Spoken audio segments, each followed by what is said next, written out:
दामन की ठंडी हवा चाहिए, उनके दामन की ठंडी हवा चाहिए, उनके दामन की ठंडी। हालात के कदमों पे कलंदर नहीं गिरता, टूटे भी जो तारा तो जमीन पर नहीं गिरता। और आज हमारी जमात का एक बड़ा अलमिया है कि हम किसी को अपना तारीख तस्लीम नहीं करते। शायर कहता है, बहुत अच्छी फिल्म शायर ने दिया कि हालात के कदमों पे कलंदर नहीं गिरता, टूटे भी जो तारा तो जमीन पर नहीं गिरता। और गिरते हैं समुंदर में बड़े शौक से दरिया, लेकिन किसी दरिया में समुंदर नहीं गिरता, लेकिन किसी दरिया में समुंदर नहीं गिरता। और शायर कहता है कि उस बंदे खुददार पे नबियों का है साया। चूंकि हजरत शिवानी साहब ने कहा कि ये समस्तीपुर का जो ये इलाका है, देहात है, और लोग शेर नहीं समझते हैं। मैं मजमा को ये साबित करने का मौका दे रहा हूं कि आप हजरत शिवानी साहब को बता दें कि समस्तीपुर के लोग शेर समझते हैं। शायर कहता है कि उस बंदे खुददार पे नबियों का है साया, उस बंदे खुददार पे नबियों का है साया। अरे जो भूख में भी लुक़्मा इफ्तार पर उस बंदे खुददार पे नबियों का है साया, जो भूख में भी लुक़्मा इफ्तार पर नहीं गिरता। और शायर कहता है कि करना है जो सर मार के जिस्म तो सुन ले, करना है जो सर मार के जिस्म तो सुन ले, बेबाज़ हैदर दरे खैबर नहीं गिरता, बेबाज़ हैदर दरे खैबर नहीं गिरता। और चूंकि आप मुझे पहली मर्तबा नहीं सुन रहे हैं, 12 इत्तेफाक हुआ है, वक्त बहुत कम दिया गया, इसलिए किसी खास उन्वान पर गुफ्तगू करने से मैं कासिर हूँ। वरना आज मैंने तो ये मिजाज बनाया था कि असर हाजिर में ख्वाजाए खाजगां टिबला चिश्तियां हजरत ख्वाजा मोइनुद्दीन चिश्ती अजमेरी हसन संजरी रहमतुल्लाह तआला अलैह की तालीमात की असली मानवियत क्या है। असर हाजिर में आपकी तालीमात की अहमियत कितनी है।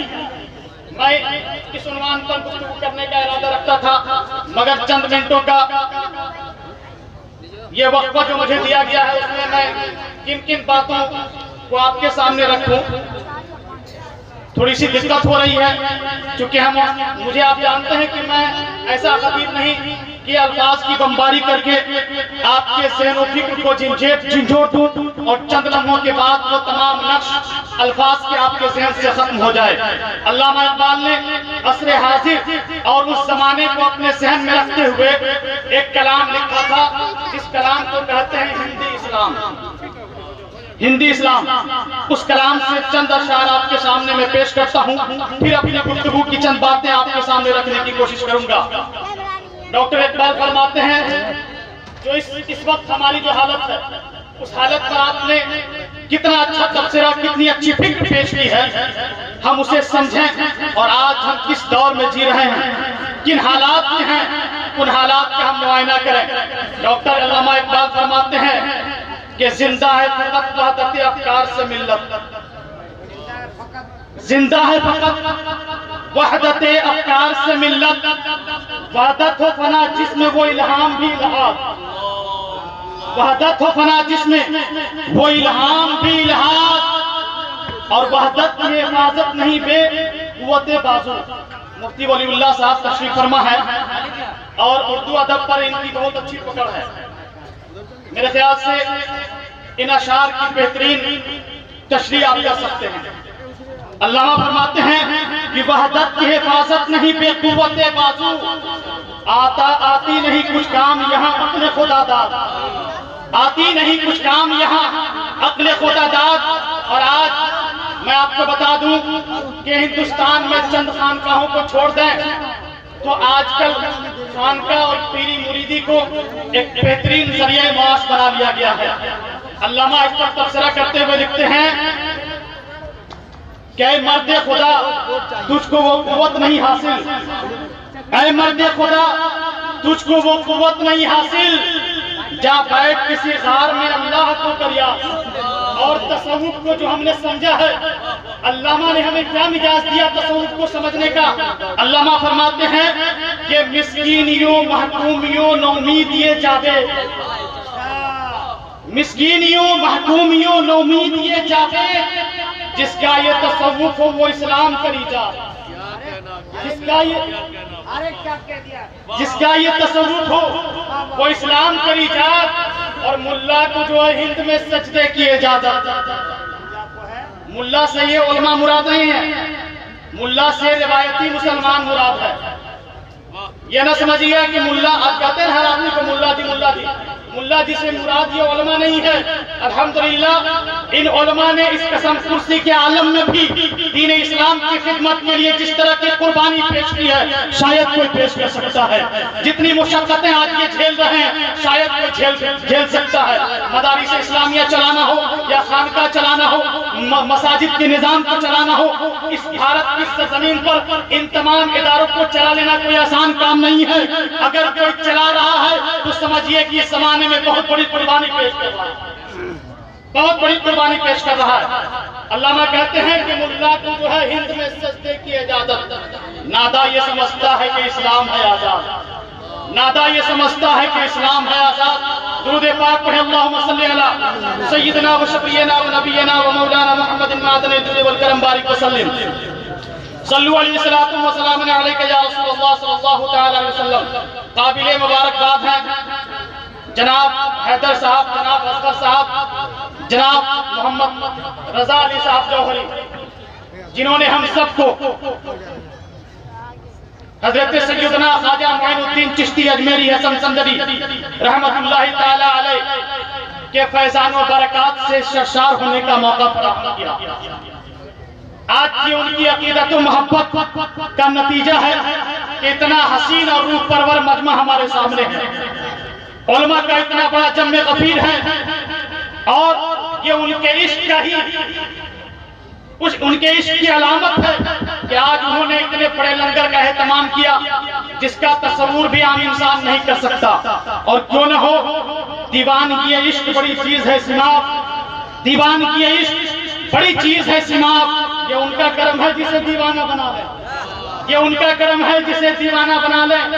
आपको बताता चलूं कि हजरत सैयदना ख्वाजा मोइनुद्दीन चिश्ती अजमेरी हसन संदरी रहमतुल्लाहि ताला अलैह की ज़ात-ए गिरामी कितनी अजीम है, आपका मकाम सफ़े औलिया में कितना बुलंद है, अल्लाह और उसके रसूल के नजदीक आपकी मकबूलियत कितनी है। अगर इसे समझना हो तो इस बात को समझने की कोशिश करें कि अल्लाह तबारक व तआला ने कायनात के हर चप्पे में अपने बंदों की इस्लाह के लिए, अपने बंदों के अकाइद व अमाल की इस्लाह के लिए, उन्हें ईमान के नूर से मुनव्वर करने के लिए अंबियाए किराम की ज़ात को भेजा, सुलहा की ज़ात को भेजा, सिद्दीकीन की ज़ात को भेजा।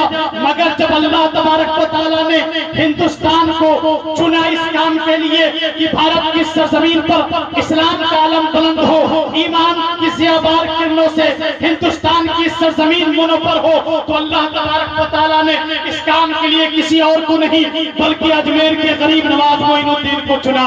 और उसे चुनने के बाद अपना मकबूले बारगाह बनाया, मदीने से इजाजत दिलाई और अजमेर मोहल्ला में भेजेगा।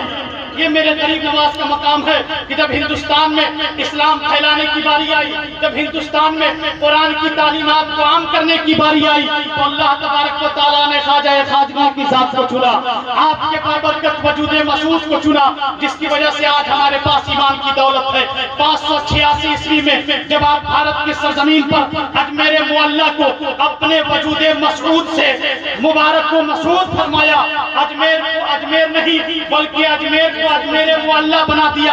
जब आप भारत की सरजमीन पर आए तो हर तरफ बुतों की पूजा की जाती थी। ये पेशानियां जो खुदा के सामने झुकती, वो पेशानियां हजारों माबूदाने बातिल के सामने झुक रही थी। जिन पेशानियों को खुदा वहदहुल्ला शरीक के सामने झुकना चाहिए था, वो पेशानियां बुतों की इबादत करती थी। मगर जब आप भारत की सरजमीन पर आए तो आपकी आते ही ऐवान बातिल में जलजले छा गए, आपका वरूद मसूद हुआ।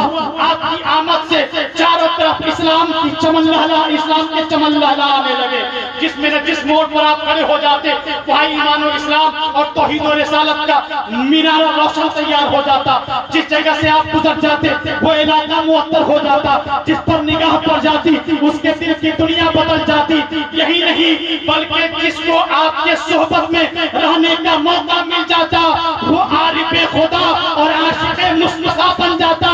इसीलिए आज भी गरीब नवाज के चौखट पर लिखा हुआ है काबतुल शाद बाशदी मकाम, काबतुल शाद बाशदी मकाम, हर के नाकिश आमदी जासिब तमाम, जिसकी तर्जमानी शायर समन हजरत अल्लामा हसन रज़ा खां फाज़िल बरेलवी ने कुछ इस अंदाज में किया है कि ख्वाजा हिंद वो दरबार है आला तेरा, कभी महरूम नहीं मांगने वाला तेरा।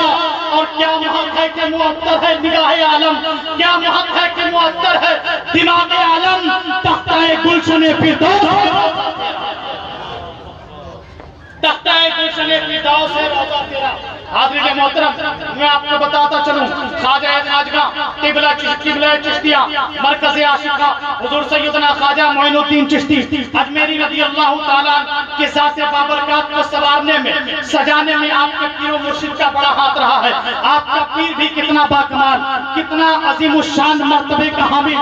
जब आप तारीख़ी रिवायतों से जानने की कोशिश करेंगे उस जमाने के पीराने एज़ाम कैसे होते थे कि अपनी खानकाहों में सालों साल मुरीदों को कर उनकी तरबियत करते और इस्लाम की तबलीग के लिए दुनिया में भेज दिया करते थे। मगर आज हमारा क्या रिवाज बन चुका है, आज अगर आवाम मुरीद होती है तो उनका नजरिया ये होता है कि हम पीर साहब से मुरीद हो जाएंगे तो दौलतमंद हो जाएंगे, हम पीर साहब से मुरीद हो जाएंगे तो साहिब औलाद हो जाएंगे, हम पीर साहब से मुरीद हो जाएंगे तो हमारी दौलत बढ़ जाएगी, अगर हम पीर साहब के कदमों से जुड़ जाएंगे तो हमारे मालो दौलत में इजाफा हो जाएगा, हमारी परेशानियां दूर हो जाएगी। कसम खुदा की तसव्वुफ का कभी भी ये नजरिया नहीं रहा है। जो भी मुरीद हुआ है उस जमाने में फकत उनका नजरिया ये था कि उस मुरीद होने की वजह से मुर्शिद की निगाहे करम से हम इस लायक बन जाए कि मुस्तफा के दीन को कायनात के कोचे कोचे में फैला। ये नजरिया था। कितना अजीम शान मर्तबे का हामिल, कितना अजीम मर्तबा दे रहा है। सिर्फ एक वाकया उनके ताल्लुक से पेश करता हूँ और आखिर में एक बात बता कर मैं अपनी गुफ्तगू को खत्म करूंगा, क्योंकि वक्त नहीं है कि ज्यादा देर मैं आपके सामने हाजिर रहूं। इसलिए कि हमारे लाइफ पर इंटरनेशनल नाथा और शायर हजरत हबीबुल्लाह फैजी, मैं भी फैजी हूँ, ये भी फैजी, ये अलग बात है कि ये सीनियर फैजी है, मैं जूनियर फैजी हूँ। ये बहुत पहले फारिग हो चुके हैं, मैं बहुत बाद में फारिग हूँ। अलबत्ता बिरादरी एक है हम लोगों की। दुरूद पाक पढ़े अल्लाहुम्मा सल्ली अला सय्यिदना व शफीना व नबियना व मौलाना मुहम्मदिन मादनी जुद वल करम बारिक वसल्लम सल्लु अलैहि वसल्लम व सलाम अलैका या रसूलल्लाह सल्लल्लाहु तआला अलैहि वसल्लम। हजरत ख्वाजा उस्मान हाज़िनी का मकाम कितना बुलंद है, देखिए कितने बुलंद मर्तबे के पीर। आप एक मर्तबा सफर के इरादे से शाम के खित्ते से गुजरे, आपने अपना खेमा एक आतिशकदा के करीब लगाया। उस दिन आप रोजे से थे, मुरीदों को हुक्म दिया इफ्तार की तैयारी की जाए, खाना बनाया जाए। चंद खादिमों को कहा कि जाओ आतिशकदा से आग लेकर आओ। जब चंद खादिम वहां पहुंचे आग लेने के लिए तो वहां आग के पुजारियों ने मना कर दिया कि आप मुसलमान हैं, मैं आपको आग नहीं दूंगा। आज भी हमें मना किया जाता है, आज भी हमें रोका जा रहा है। कल उस मर्दे खुदा के कुव्वत में वो बाजू में वो कुव्वत थी जिसकी वजह से उन्होंने अपने मसाइल को हल किया। आज हमारी रूह भी खाली है और हमारा ईमान भी कमजोर है, जिसकी वजह से दुनिया हमें दबाती नजर आती है। आप के खुदामों को जब आग लेने से मना कर दिया गया, तारीख में आता है कि हज़रत ख्वाजा उस्मान हारूनी खुद पहुंचे। पहुंचने के बाद आतिश परस्त से कहा, आतिश परस्त तुम मुझे आग देने से क्यों मना किया? अच्छा एक बात बता, तू आग की पूजा क्यों करता है? क्या मैं आग की पूजा इसलिए करता हूँ अगर इसे मैं दुनिया में पूजूंगा तो कल कयामत के दिन मुझे आग नहीं जलाएगी। अगर जलाने की कोशिश करेगी तो मैं इसे याद दिलाऊंगा कि आग क्या तुझे याद नहीं कि मैंने 100 साल तक तेरी इबादत की थी, मैंने 50 साल तक तेरी रियासत की थी, मैं उसे आग खिलाऊंगा। ख्वाजा उस्मान हारूनी ने कहा सुनो सुनो, आग की पूजा तुम कितने दिनों से कर रहे हो? कहा सालों से मैं आग की पूजा कर रहा हूँ। ख्वाजा उस्मान हारूनी रज़ियल्लाहु ताला ने कहा क्या तुझे ये यकीन है कि ये आग तुझे कल क़यामत के दिन नहीं जलाएगी? कहा यकीनन नहीं जलाएगी। आपने फरमाया अगर तुझे यकीन है तो ये दुनिया की आग जो क़यामत की आग से 1000 दर्जा कम है, इसमें अपने कदम को या अपने हाथ को रखकर देखो, देखो जाकर इसमें जाकर देखो। वो आतिश परस्त कहता है ऐ बुजुर्ग, ऐ फकीर, क्या तू सेठिया गया है? तुम्हारे यहाँ कोई ठिकाने नहीं है, आपका काम है जलाना। अगर मैं अपना पाँव डालूंगा, अगर मैं अपना हाथ डालूंगा, आग हमें जला देगी। क्या सुनो सुनो, ये तेरी इबादत आग की है कि तूने सैकड़ों बरस आग की इबादत की, आग तुझे जलाना चाहती है। अब भी तुम पाँव डालोगे, हाथ डालोगे, आग तुझे जला देगी। मगर सुनो सुनो, मैं उस रब की इबादत करता हूँ जिसने आग को भी पैदा किया। देखना चाहते हो कि अल्लाह की इबादत कितनी बाबरकत है, अल्लाह की इबादत की ताकत क्या है? जिस रब की मैं इबादत करता हूँ वो कितना कुदरत वाला है। दिखाओ आपने उस माबद के पुजारी, उस आतिश परस्त के गोद में जो बच्चा था, उस बच्चे को अपने गोद में लिया। लेने के बाद आपने पढ़ा वकुल्ला या नारू कुनी बर्दम व सलामत अला इब्राहिम। पढ़ते हुए बच्चा को लेकर आप आग में चले गए। थोड़ी देर के बाद आप आग से सही और सालिम बाहर निकलते हैं और निकलने के बाद बाबा से बुलंद कहा ऐ पुजारियों, आग के पुजारियों, सुनो सुनो, जिस आग की तू पूजा करता है वो आग तुझे अब भी जलाएगी। मगर मैं उस रब की इबादत करता हूँ जो रब आग को पैदा करने वाला है, आग को भी हरारत देने वाला है।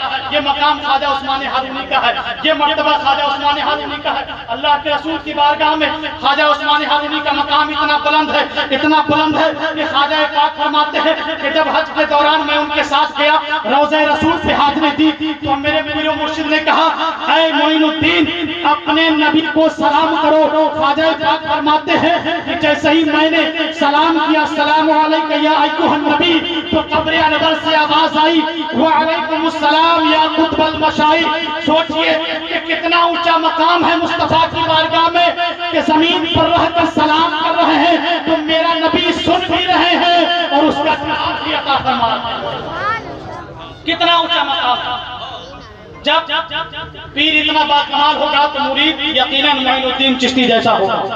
मैंने कहा था कि मैं असरे हाजिर में ख्वाजा खाजगा की तालीमात की अहमियत क्या है, चूंकि वक्त कम है, मैं उनकी तालीमात की गहराई में जाने के बजाय सिर्फ एक बात आपके सामने रखना चाहता हूं। आज हिंदुस्तान में किसान अपने हक के लिए लड़ रहे हैं। आज क्या वजह है कि पूरा भारत बिला तफरीक़े मजहब व मिल्लत ख्वाजा पाक के आस्थाने पर जाकर खिराजी अकीदत पेश करता है। क्या वजह है कि हर इंसान चाहे हिंदू हो या मुस्लिम, सिख हो या ईसाई, दरे ख्वाजा पर अपनी पेशानी को सटाने को अपने लिए बाई से रहमत व बरकत और अपने लिए बाई से निजात तसव्वुर करता है। क्या वजह है कि हर कौम के लोग आज आस्ताना गरीब नवाज पर पहुंचते हैं, हजारों खर्च करके आपके चौखट और आपकी जालियों को चूमने को अपने लिए बड़ा फख्र समझते हैं। क्या वजह है? उसकी वजह सिर्फ एक, उसकी वजह यह है कि आज गैब तो गैब, अगर आपसी हमारे कुछ मामलात हो जाएं और कोई दुश्मन हमारे मुआशरे के साथ, हमारे मजहब के साथ, हमारे दीन के साथ खेलने की कोशिश करे, ऐसे मौके पर भी हम मुत्तहिद होने की कोशिश नहीं करते। आज क्या वजह है कि हर कौम के लोग ख्वाजा के आस्थाने पर पहुंचते हैं? यूं ही नहीं, ख्वाजा पाक ने उतनी बड़ी कुर्बानी पेश की है। आपने अखलाक व किरदार से इस्लाम का वो खूबसूरत नजरिया दिया है, इस्लाम की वो खूबसूरत तस्वीर पेश की है कि आज भी वो इस्लाम हमारे अंदर आ जाए तो इस्लाम का दामन वसी से वसीतर होता चला जाता है। आज हकीकत यह है कि इस्लाम किताबों में बंद है। आपने सुना होगा कि जो चीज दिखती है वही चीज बिकती है। आज इस्लाम दिखाने के लिए हमारे पास नहीं है, क्योंकि हमारे किरदार वैसे नहीं है। आप तारीख उठाकर देखें, हम तो ये समझते हैं कि ख्वाजा पाक ने करामत दिखाई तो इस्लाम फैला, अना सागर को अपने प्याले में समेटा तो इस्लाम फैला, आपने जोगी जयपाल को हराया तो इस्लाम फैला, अपने खड़ाओं को हवा में उछाला तो इस्लाम फैला। मगर तारीख बताती है इससे इस्लाम यकीनन फैला, मगर सबसे ज्यादा जिस चीज से इस्लाम फैला, गरीब नवाज ने जिस चीज से सबसे ज्यादा इस्लाम में फैलाया, वो चीज करामत नहीं बल्कि निज़ाम मुस्तफा है, सुन्नत मुस्तफा है, उसवे मुस्तफा है। वो तसव्वुर को वो नजरिया पेश किया जिस नजरिया को हर कौम ने तस्लीम किया, और तस्लीम करने के बाद दामन इस्लाम में आते गए। आज किसान के लिए आवाज उठाई जा रही है, हम में से कितने लोग हैं कि मजलूम के हक में आवाज उठाते हैं। आज आप देख ले पूरे भारत में किसान आंदोलन कर रहा है, कितने लोग उनका सपोर्ट कर रहे हैं। जालिम हुकूमत हर कौम को दबाना चाहती है, एक एक करके हमें वो कौम खत्म करना चाहती है। आपको पता नहीं है, ख्वाजा पाक की जिंदगी का मुताला करें कि आपकी तालीमात का असरे हाजिर में कितनी अहमियत है। तारीख में आता है कि ख्वाजा खाजा क़िबला चिश्तिया की बारगाह में एक किसान आता है, आने के बाद अर्ज करता है कि हुजूर मेरे जमीन का एक बड़े खित्ते पर जालिम हुक्मरानों ने कब्जा कर रखा है, जालिम वहाँ के हाकिमों ने कब्जा कर रखा है। इस वक्त दिल्ली के बादशाह सुल्तान शमशुद्दीन अल्तमश है और उनके पीरो मुर्शिद हजरत ख्वाजा कुतुबुद्दीन बख्तियार काकी है। आप एक खत लिख देंगे तो ये तमाम जालिमों से हमारी जमीन हमें मिल जाएगी। ख्वाजा पाक ने किसानों के लिए कितनी बड़ी लड़ाई लड़ी है। आज जो ही पूरी दुनिया ख्वाजा के चौखट पर नहीं जाती है, बल्कि ख्वाजा ने हर कौम के, हर इंसान के, हर फिक्र के लोगों पर एहसान किया है। इसीलिए आज सारी दुनिया गरीब नवाज के चौखट पर पेशानी लगाती है। यूं ही नहीं, गरीब नवाज ने हर कौम के लिए एक नजरिया पेश किया। आप जब तबलीग के लिए आए तो जानते हैं आपने वहदतुल वजूद के नजरिए पर तबलीग की है। ये वहदतुल वजूद क्या है, इसकी तफसील के लिए मेरे पास वक्त नहीं है, क्योंकि मुझे सिर्फ 20 मिनट का वक्त दिया गया था। 2-3 मिनट में मैं अपनी गुफ्तगू खत्म करता हूँ। ख्वाजा पाक की बारगाह में वो किसान आता है और बता दूं आपको, वो किसान मुसलमान नहीं गैर मुस्लिम है, और उस वक्त ख्वाजा पाक की उम्र 80 साल है। ख्वाजा पाक ने कहा चलो ठीक है, मैं खत लिख देता हूँ, तुम ये खत लेकर के मेरे मुरीद कुतुबुद्दीन बख्तियार काकी के पास चले जाओ, उन्हें ये खत दे देना, वो वालिए हिंदुस्तान सुल्तान शमशुद्दीन अल्तमश को दे देंगे, तुम्हारी जमीन तुम्हें मिल जाएगी। ख्वाजा पाक ने 5 मिनट मुराकबा किया। मुराकबा करने के बाद सर उठाया और सर उठाने के बाद उस किसान को कहा सुनो सुनो, ये खत मुझे दे दो, अब खत ले जाने की जरूरत नहीं है, मैं खुद दिल्ली तुम्हारे साथ चलता हूँ, मैं दिल्ली तुम्हारे साथ चलता हूँ। ख्वाजा पाक ने जैसे ही ये जुमला फरमाया, वो किसान खुशी से उछल उठा कि अब तक तो सिर्फ खत की बात थी, मगर अब गरीब नवाजी के लिए खुद जा रहे हैं, खुद जा रहे हैं।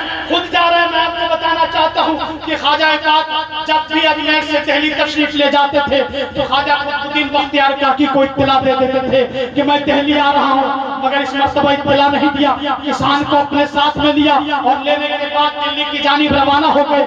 जब आप दिल्ली पहुँचते हैं तो आपको किसी मुरीद ने देख लिया, वो दौड़ा गया और हजरत ख्वाजा कुतुबुद्दीन बख्तियार काकी की बारगाह में जाकर अर्ज करता है हुजूर आपके पीरो मुर्शिद हजरत ख्वाजा खाजगा क़िबला चिश्तिया काबा-ए आरिफा सुल्तान हिंदुस्तान हजरत सैयदना ख्वाजा मोइनुद्दीन चिश्ती तशरीफ लाए हैं। हजरत ख्वाजा कुतुबुद्दीन बख्तियार काकी सुल्तान शमशुद्दीन अल्तमश को इत्तला करते हैं। शाही इस्तकबाल किया जाता है, दरबार में बुलाया जाता है। सुल्तान शमशुद्दीन अल्तमश ने अर्ज किया हुजूर क्या बात है कि बगैर इत्तला के आप तशरीफ ले आए, मुझे बड़ी शर्मिंदगी हो रही है। ख्वाजा पाक ने इरशाद फरमाया सुनो, ये किसान है, इसकी जमीन के बड़े खित्ते पर जालिमों ने कब्जा कर लिया है, चंद हाकिमों ने कब्जा कर लिया है। अजमेर की सरजमीन पर तुम इसे सिफारिशनामा लिख कर दे दो ताकि इसे इसका हक मिल जाए।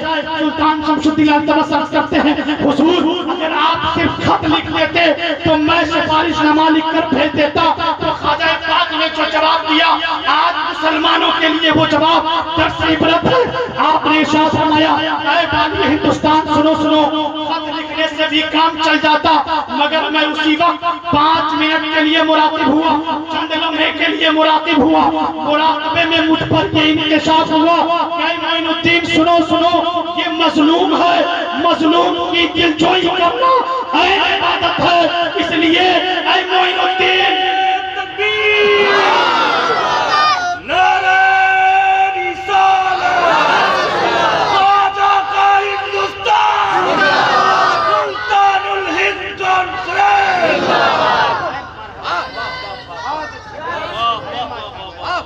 ये पैगाम मोइनुद्दीन ख्वाजा चिश्ती ने दिया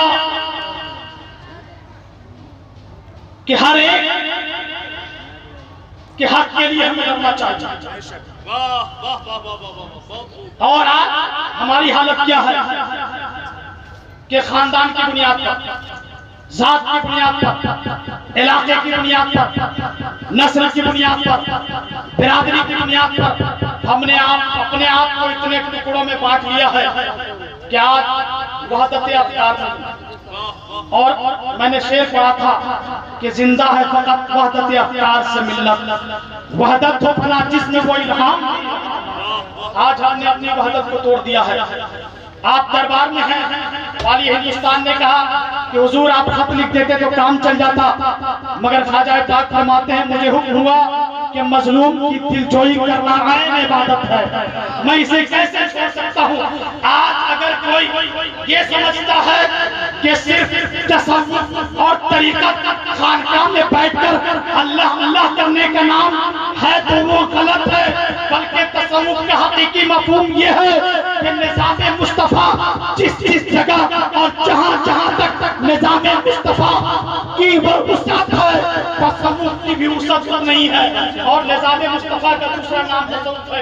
ये अलग बात है कि आज खानकाहों के गलत मरासिम ने, हमारे कुछ गलत तरीके ने तसव्वुफ को बदनाम करने की कोशिश की है। ख्वाजा पाक की जिंदगी इतनी अनमोल है, आपके तालीमात इतने अनमोल है कि अगर आपकी तालीमात को हकीकत मानों में हम पढ़ लें, समझ लें, तो कसम खुदा की जिस हिंदुस्तान में इस वक्त हम जी रहे हैं, जिस किस्म कुर्सी के आलम में अपनी जिंदगी गुजार रहे हैं, क्योंकि आपको पता होगा कि अल्लाह तबारक व तआला ने हज़रत ख्वाजा पाक को अजमेर में क्यों भेजा। अल्लाह को चाहिए, अल्लाह तबारक व तआला के रसूल ने हज़रत ख्वाजा खाका को अजमेर में क्यों भेजा।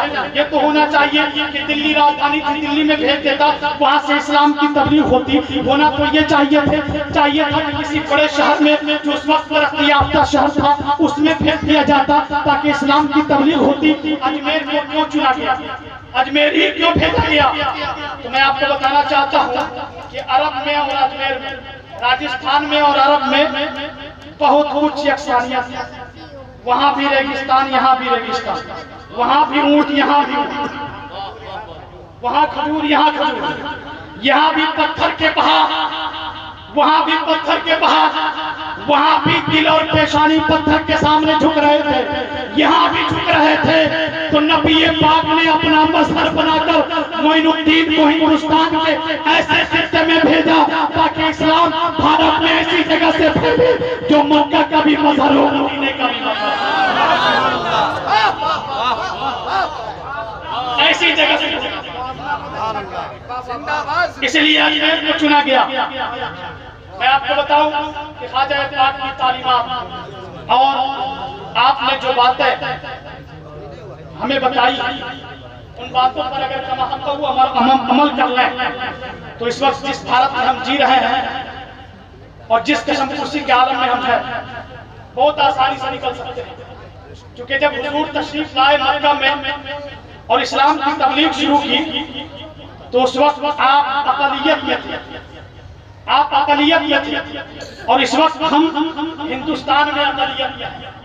जब गरीब नवाज अजमेर में आए, इस्लाम अक़लियत में, मुसलमान अक़लियत में। आपने जो उस वक्त तालीम दी, वो तालीम सिर्फ उस वक्त तक के लिए नहीं, जब तक भारत में मुसलमान अक़लियत में है, उस तालीम की अहमियत उतनी ही होगी जितनी आज से 800 साल पहले उस तालीम की अहमियत थी। अल्लाह की बारगाह में दुआ है कि अल्लाह तबारक व तआला हम सबको ख्वाजा पाक की तालीमात पर अमल करने की तौफीक अता फरमाए। दौरान गुफ्तगू जो भी कहने सुनने में खामियां हो गई हो, उसके लिए एलानिया तौबा करता हूँ। अस्तगफिरुल्लाह रब्बी मिन कुल्लि ज़ंबिन व अतूबु इलैह। तमामी हज़रात बुलंद आवाज़ से ईमान को ताज़ा करते हुए पढ़ें ला इलाहा इल्लल्लाह मुहम्मदुर रसूलुल्लाह सल्लल्लाहु तआला अलैहि वसल्लम व मा अलैना इल्लल बलाग।